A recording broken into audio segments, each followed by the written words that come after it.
Hello guys, welcome to Storytimes. Thanks for joining us. Today we've got a brand new story to share with you. Support the channel by liking, commenting, and subscribing. I promise, even more interesting stories. Also, let us know in the comments which city you're watching from. Now, make sure to stick around till the end, and don't forget to subscribe if you haven't already. So, I guess I should start with some background. I lost my welding job about 5 months ago when the company downsized. Best job I ever had, honestly. Worked there for 7 years. Made decent money. Had my own apartment. Everything was good until it wasn't. When I got laid off, I couldn't find anything that paid nearly as well. And after 2 months of searching, I had to give up my apartment. My parents said I could stay in their finished basement until I got back on my feet. My mom and I agreed I'd pay $400 a month, all I could afford with my crappy new job at the hardware store. Not ideal, but it was supposed to be temporary. Fast forward to yesterday. I finally landed a decent welding gig after sending out like 100 applications. Was supposed to start next Monday. Things were looking up. I even told my mom about it over breakfast before heading to what was going to be my last day at the hardware store. I pulled into our neighborhood around 6 p.m., tired AF, but feeling good about finally getting my life back on track. As I turned onto our street, I noticed a small crowd on our front lawn. Weird. Then I saw all these black garbage bags scattered across the grass. Like a lot of them. My brain didn't process what was happening at first. I parked across the street, confused, and that's when I saw my mom standing there with her phone out, recording. My sister Amanda, 26, was next to her, also holding up her phone. My brother Kevin, 31, was pacing around looking all amped up. Dad was standing on the porch with his arms crossed. I got out of my car and walked over. That's when I realized all those bags were my stuff. Everything I owned just thrown out on the lawn like trash. Some bags had broken open, and my clothes were spilling out onto the wet grass. My gaming monitor was leaning against a tree without any protection. Mom saw me and literally started narrating to her phone, saying I was 29 years old living in her basement like a parasite, and it was time for me to get out now. She was putting on this weird performance voice like she was making some kind of intervention video. My brother Kevin actually kicked one of my bags when he saw me, and was like, finally the family loser is gone. My sister was worse. She was literally live streaming to her followers. She has this makeup channel thing with like 20K followers, saying y'all are watching my loser brother get what he deserves. He owes mom $8,000 in back rent. $8,000. We agreed on $400 a month. I've been there 5 months. That's $2,000 max. And I've paid at least $1,800 of it. I was literally only behind by $200 because I was waiting for my last paycheck. I tried to ask what was happening, but my dad stormed down from the porch and threw my car keys at my face. They had their own copy for emergencies. They hit me right in the cheek. He said I wasn't their son anymore. That real men don't mooch off their parents at my age.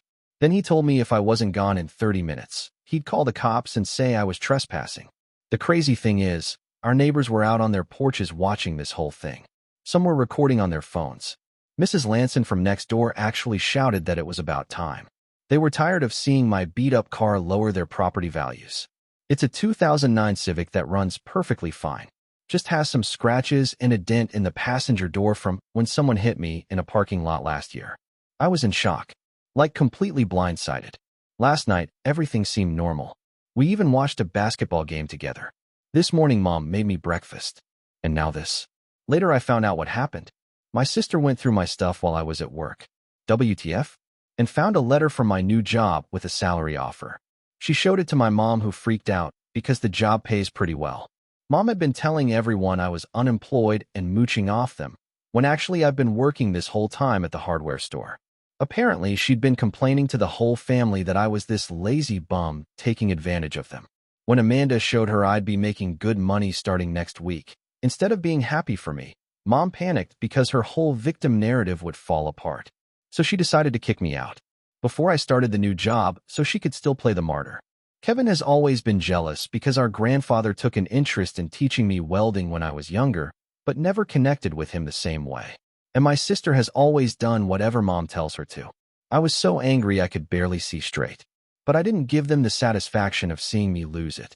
I just smiled, started loading my stuff into my car, and told them to enjoy their victory party because they'd all be hearing from me very soon. The crazy thing? They have no idea about the trust my grandfather set up. Before he died 3 years ago, he put me in his will as a part owner of several properties, including 40% of my parents' house. I never said anything because I didn't want to cause family drama.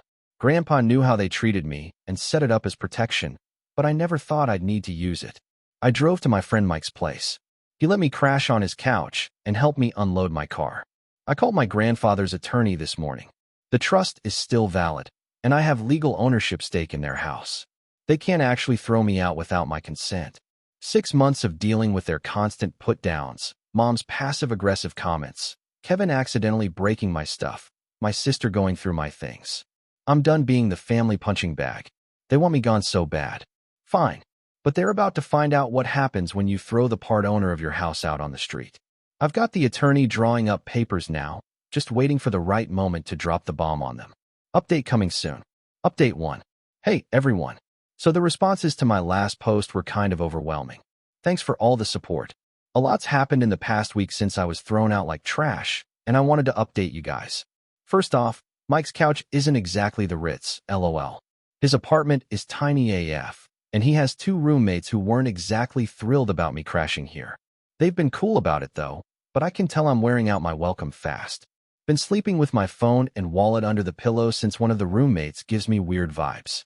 The morning after everything went down, I called my grandfather's attorney, Mr. Harlow.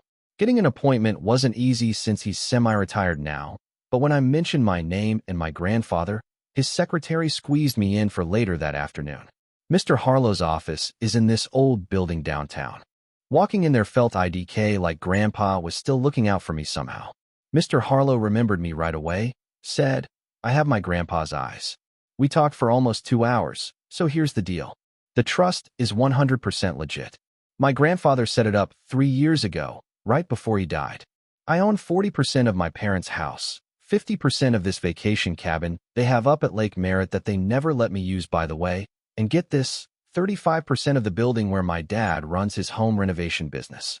My grandfather was a commercial real estate developer, and these were some of his properties. Mr. Harlow showed me all the paperwork. My family got copies of everything when Grandpa died, but I guess they either didn't read the fine print or thought I'd never find out. He said my grandfather structured it this way because he was worried about how my family treated me. Turns out Grandpa saw through their BS years ago. While all this was happening, my phone was blowing up. Mom called like 20 times that first day.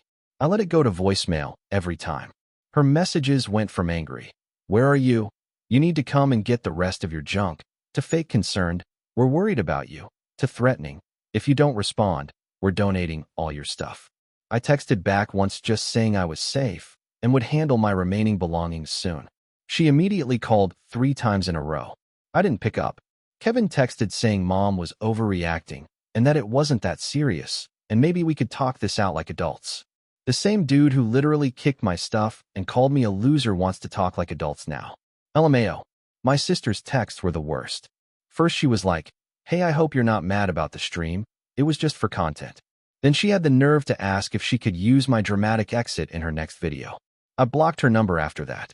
Dad never contacted me directly until day 3, when he texted saying I needed to come sign some papers. Didn't say what papers. Didn't apologize. Just expected me to show up like a good little doormat.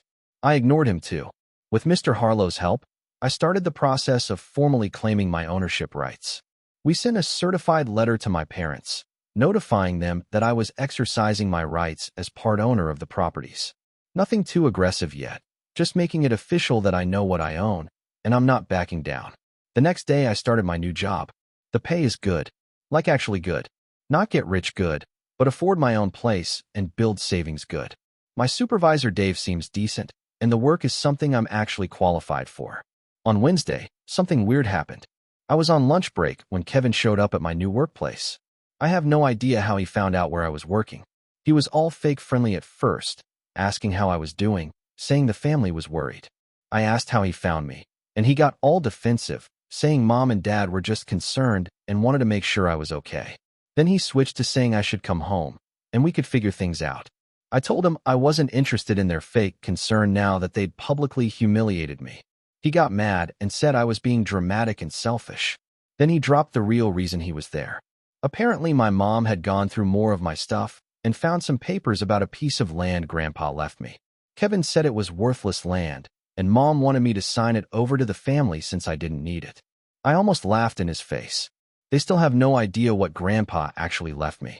I told Kevin I wasn't signing anything, and he needed to leave. He got in my face saying I'd regret making this difficult, and that family should stick together. I told him we weren't family anymore. His words, not mine. He shoved me hard before storming off. My coworkers saw the whole thing, which was embarrassing, but at least there were witnesses. Yesterday, Mr. Harlow called with news. Turns out my family has been collecting rent from the vacation property and Dad's business building. Rent that I'm legally entitled to a percentage of.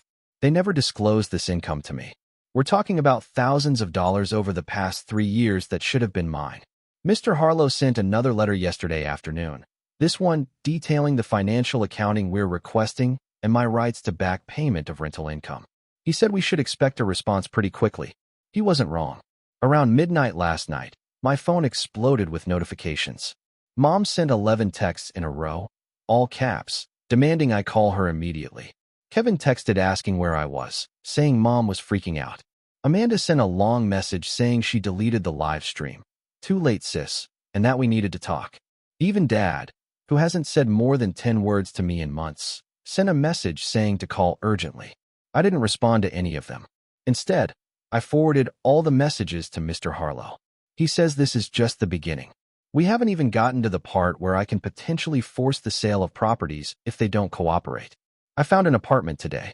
It's small and the neighborhood isn't great, but it's mine. I'm signing the lease tomorrow and moving in this weekend. First month's rent and security deposit coming out of my first paycheck. It's funny. A week ago, I was the family loser who couldn't support himself. Now I'm the family member they desperately need to talk to. But I'm done talking. From now on, they can talk to Mr. Harlow. More updates coming soon. Update 2. It's been 3 weeks since my last update. Things have gone from intense to absolutely insane. I don't even know where to start. So I moved into my new apartment like I mentioned. Nothing fancy. Just a 1-bedroom with barely functioning AC and neighbors who apparently think 3 a.m. is the perfect time to rearrange furniture. But it's mine, and nobody can throw my stuff on the lawn. So there's that. The first real bombshell dropped when Mr. Harlow sent the detailed property ownership breakdown to my family. Turns out my grandfather was way more specific in the trust than even I realized. Not only do I own percentages of the properties, but the trust contains specific protections against them trying to sell or refinance without my consent. My parents have been taking out equity loans against both properties for years. Dad's business isn't doing nearly as well as they pretend, and they've been using the properties as their personal piggy bank. According to the trust, they needed my signature for any loans after my grandfather died. They never got it. That makes those loans potentially invalid. The day after they got the full trust details, my Aunt Kathy, Mom's sister, showed up at my apartment. I have no idea how she found my address. I'm guessing they followed me from work. She was all fake sweet, bringing me homemade cookies like we were best friends. We've spoken maybe 10 times in the last 5 years. Kathy said she was just checking on me because the family was concerned. Then she spent 20 minutes telling me how my mom was having anxiety attacks and my dad's blood pressure was through the roof because of my vindictive behavior. I asked her if they had anxiety when they threw my belongings on the lawn and filmed it. She didn't have an answer for that. Before leaving, she dropped the real reason for her visit. They wanted me to just talk with them and work something out as a family. I told her they could call Mr. Harlow. She left the cookies. I threw them away, not taking any chances after what they did. 2 days later, my sister Amanda DM'd me on Instagram. She'd deleted all her posts about me, shocking, and wanted to reconnect. She said she never meant for the live stream to hurt me and was just trying to get content for her followers. Then she had the nerve to ask if I would consider doing a reconciliation video with her because family drama videos perform really well. I blocked her. The next day, my phone rang. Unknown number. It was my dad's business partner, Jim. I've always liked Jim, so I took the call. He said my dad asked him to reach out because I wasn't responding to the family. Jim seemed genuinely confused about the whole situation. Apparently, my dad told him I was trying to steal the business building out of nowhere. I explained what actually happened. Jim was quiet for a long time, then said he had no idea about any of it. Not about me being thrown out. Not about the trust. Nothing. He said my dad had told everyone I'd moved out voluntarily to find myself, or some BS. Later that day, I got an email from Mr. Harlow. He'd completed the financial analysis of the rental income one should have received from the properties. Over 3 years, they've collected over $50,000 that I was legally entitled to a percentage of. $50,000. While I was struggling to pay rent, working at a hardware store, being called a mooch and a loser, Mr. Harlow filed formal paperwork demanding financial records and back payment. He also notified the banks about the potentially invalid loans. That's when the real harassment began. Kevin showed up at my work again. This time, he wasn't alone. He brought 2 of his friends. They tried to corner me in the parking lot. Kevin was saying I needed to drop this lawsuit crap. There's no lawsuit yet, and that I was destroying the family. His friends stood there trying to look intimidating. I told Kevin that if they didn't leave immediately, I'd call the police and file for a restraining order. They left, but Kevin shouted that this wasn't over. I installed a security camera outside my apartment door that night. The next morning, I had 17 missed calls from my mother. She left voicemails alternating between crying and yelling. In one, she was sobbing about, "How could I do this to my own family?" In the next, she was screaming that I was ungrateful and selfish. Real stable behavior. I didn't respond to any of it. Just forwarded everything to Mr. Harlow like he instructed. But yesterday, things reached a whole new level. I was grabbing lunch at this sandwich place near work when my dad walked in. He spotted me and came straight over. For a second, I thought he might actually hit me. Instead, he sat down uninvited and tried to act all calm and reasonable. He said they'd received the financial demands from my lawyer and that I was making a big mistake. Then he said if I didn't drop everything immediately, he would make sure everyone in town knew what kind of son I was. I asked what exactly that meant. He said he had evidence that I'd stolen from the family business years ago when I briefly worked there during college. It's complete BS. I never stole anything. But the threat was clear. Back off, or he'd try to ruin my reputation. I just looked at him and said the evidence better be good because false accusations are defamation. And Mr. Harlow would be very interested in adding that to our case. He slammed his hand on the table and left. On my drive home, my mom called again. This time I picked up. She immediately started crying, saying Dad didn't mean what he said. They were just stressed about money, and couldn't we work this out? Then she switched tactics completely and said they'd always supported me. And this is how I repay them? By trying to take their house and business? I reminded her that they threw me out. They humiliated me publicly. They called me a parasite and a loser. And now they're facing the consequences of their actions. She said I was breaking her heart and hung up. This morning, Mr. Harlow called with an update. The bank is investigating the loans taken out against the properties. If they determine the loans were obtained fraudulently by not disclosing my ownership and getting my signature, my parents could be in serious financial trouble. He also got a copy of the trust's full terms. Turns out my grandfather included a specific clause that if my parents contested the trust or tried to prevent me from exercising my ownership rights, their percentages would be reduced by 10% each year. They've been fighting this for 3 weeks now. Oh, and remember my sister's 20K followers? Some of them found my Instagram somehow and have been sending me clips of the live stream she claimed she deleted. In one clip, she's literally laughing while Mom throws my clothes on the ground saying, "This is what happens when you mess with our family." Mr. Harlow says we're meeting on Monday to discuss next steps. He mentioned something about forcing a property sale if they don't cooperate with the financial settlement. For 29 years, I thought I was the family disappointment. Turns out I was just the family ATM they never got to use. Well, now the ATM is closed permanently, and it's time to collect all the fees they've been avoiding. I'll update again after Monday's meeting. This is far from over. Final update, hey, Reddit. It's been about 2 months since my last update. A lot has happened, and I wanted to give you guys the final chapter of this whole mess. So, that Monday meeting with Mr. Harlow I mentioned? It was eye-opening AF. Turns out the situation was even worse than we thought. Not only had my family been taking rental income that partially belonged to me, but my dad had also been using the properties as collateral for business loans without disclosing the trust's existence to the banks. Mr. Harlow laid out 3 options. Force the sale of all properties and split proceeds based on ownership percentages. Have them buy out my shares at current market value. Set up a formal property management agreement where they keep ownership, but have to pay me back rent plus ongoing income. I decided to go with a modified version of option 3. I'm not trying to make them homeless, but I'm also not just going to let them off the hook. The day after our meeting, Mr. Harlow sent over the formal terms. My family had 1 week to agree or we'd proceed with option 1. Forced sale of everything. Guess who showed up at my apartment that night? All of them. Mom, Dad, Kevin, and Amanda. I didn't let them in, just talked through the door with my security camera, recording everything. Mom was crying. Dad was trying to act reasonable. Kevin was sulking. And Amanda kept glancing at her phone like she was itching to record. I told them I wasn't discussing anything without Mr. Harlow present. Dad got mad and said I was hiding behind lawyers instead of handling things like family. That's when I reminded him that he was the one who said I wasn't their son anymore when he threw my car keys at my face. Hard to play the family card after that. They left after like 20 minutes of getting nowhere. The next day, Mr. Harlow called to say they'd contacted their own lawyer. Progress, I guess. That weekend, something weird happened. I ran into my dad's business partner Jim at the grocery store. He seemed uncomfortable, but stopped to talk. He said the business was in serious trouble because the bank had frozen their credit line after learning about the ownership issues. Then he told me something that explained so much about why my family treated me the way they did. Apparently, my grandfather had originally planned to leave the business building entirely to me. Not just 35%. He told my dad this years ago. My dad panicked and spent years convincing my grandfather that I was irresponsible, lazy, and couldn't handle it.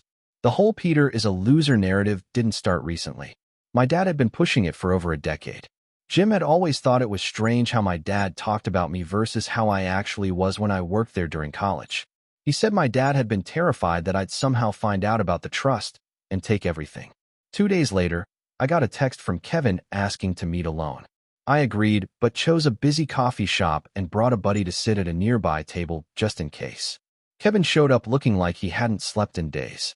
He admitted he'd always been jealous because Grandpa clearly favored me.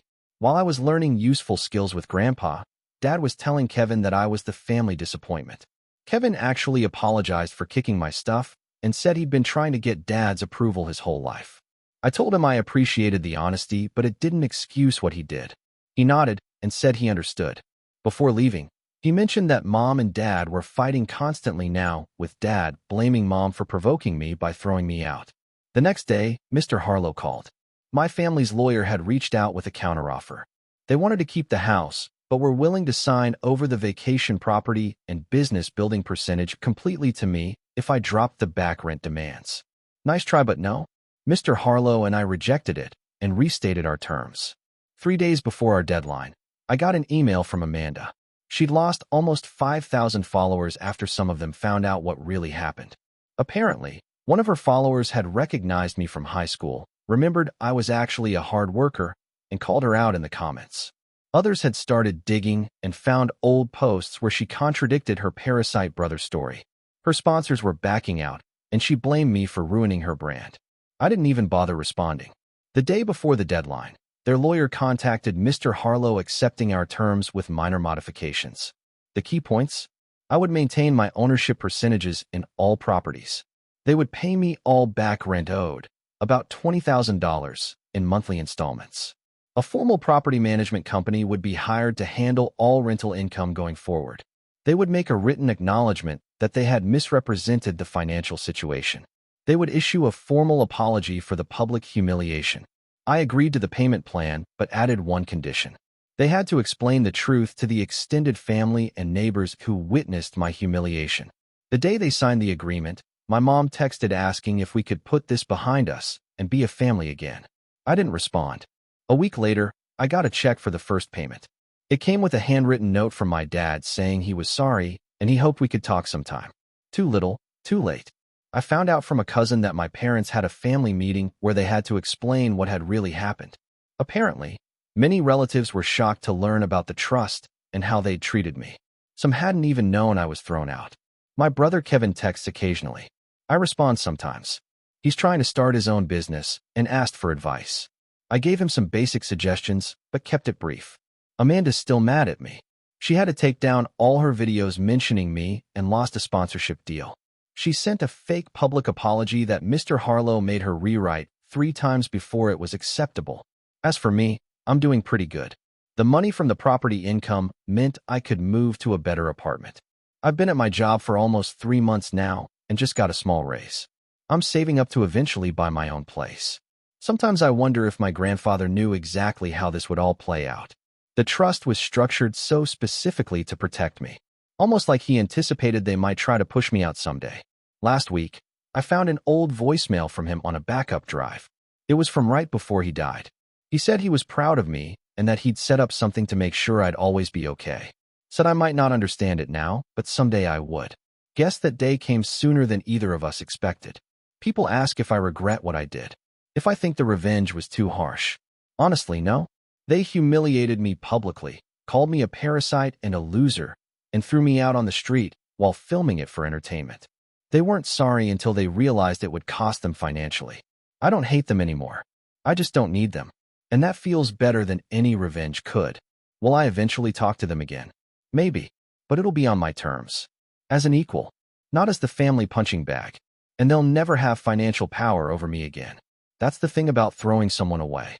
Sometimes you don't realize what you're losing until it's gone. Thanks for reading my updates through all this. Your support honestly helped me stay strong when I was tempted to give in. Now I'm rebuilding my life one day at a time.